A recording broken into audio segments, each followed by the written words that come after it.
এখন যে ওষুধটা সম্বন্ধে আপনাদের সামনে আলোচনা করব তা হচ্ছে ক্যাবেক্সি। ক্যাবেক্সি বাজারে এনেছে এনসেপ্টা ফার্মাসিউটিক্যাল লিমিটেড।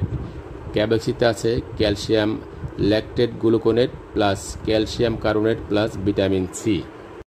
যে রোগসমূহের কারণে ডাক্তার সাহেবরা এই ওষুধটি সাজেস্ট করে থাকেন তা হচ্ছে ক্যালসিয়াম ও ভিটামিন সি এর বর্ধিত প্রয়োজনে, যেমন গর্ভাবস্থায়, স্তন্যদান, দ্রুত বর্ধনের সময়, শিশুকাল, কৈশোর, বয়সন্ধি, বার্ধক্যে, সংক্রমিত রোগসমূহে যেমন খিঁচুনিতে, তার মাসিকের পূর্বের সিনড্রোমে, মাসিক বন্ধের পরে, সমস্যা সময়ে, ঠান্ডা ও ইনফ্লুয়েঞ্জা ক্ষেত্রে অন্যান্য ওষুধের সাথে। সেবনবিধি: প্রাপ্তবয়স্ক প্রতিদিন একটি করে ট্যাবলেট পানিতে গুলিয়ে 1 গ্লাস পানিতে গুলিয়ে খেতে হবে। এই ওষুধের পার্শ্ব প্রতিক্রিয়া কিছু ক্ষেত্রে গ্যাসের সমস্যা, ডায়রিয়া এবং কিছু কিছু ক্ষেত্রে মূত্রতন্ত্রে পাথর তৈরি করতে পারে এবং এই ঔষধের জারের মূল্য হচ্ছে 195 টাকা।